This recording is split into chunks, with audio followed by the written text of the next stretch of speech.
საგარეო და უსაფრთხოების საკითხებში ევროკავშირის უმაღლესმა წარმომადგენელმა უარყო მოწოდებები საერთო ევროპული არმიის შექმნის შესახებ.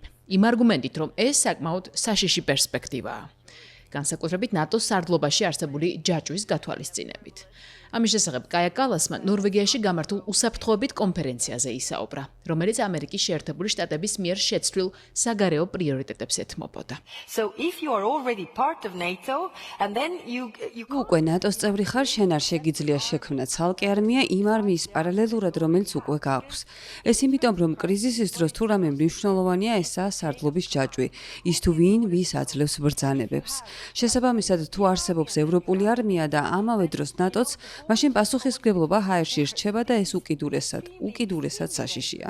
სწორედ ამიტომ ვამბობ, რომ საჭიროა ევროპული თავდაცვის გაძლიერება, რაც რეალურად ნატოს ნაწილიცაა. ნუ გადავაგდებთ ნატოს ფანჯრიდან.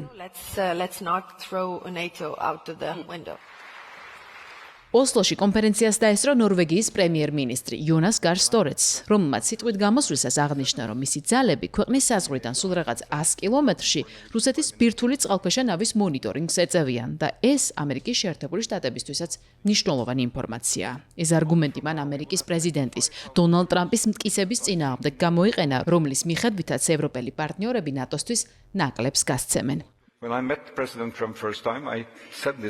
როდესაც პრეზიდენტ ტრამპს პირველად შევხვდი, მას ვუთხარი, რომ ჩვენი საზღვრებიდან 100 კილომეტრში მსოფლიოში ყველაზე მსხვილი ბირთვული არსენალი იდგა და ის არა ჩვენს, არამედ მის წინააღმდეგ იყო მომართული. იმას აქვს მნიშვნელობა, რომ ჩვენ ამ წყალქვეშა ნავებს ვამონიტორინგებთ, ვხედავთ, როდის ტოვებენ პორტსა და ატარებს სწავლებებს. ჩვენ ამ ინფორმაციას ვუზიარებთ მათაც, ამიტომ არასწორია, როდესაც ამერიკის შეერთებული შტატების პრეზიდენტი დგას დავოსის ტრიბუნასთან და ამბობს, რომ ნატოს ყველაფერი მისცა და ნატომ პასუხად არაფერი.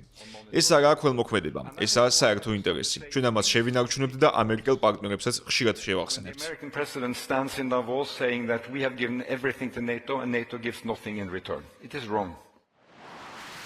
ნორვეგიის პრემიერმა ხაზი გაუსვა მოახლოებულ ნატოს წვრთნებსაც, რომელიც ჩრდილოეთ ნორვეგიასა და ფინეთში 25,000 სამხედროს მონაწილეობით გაიმართება. მისივე თქმით, მათგან ყველაზე მსხვილი დელეგაციები სწორედ ამერიკასა და საფრანგეთს ჰყავთ 4-5,000 სამხედრო მოსამსახურით.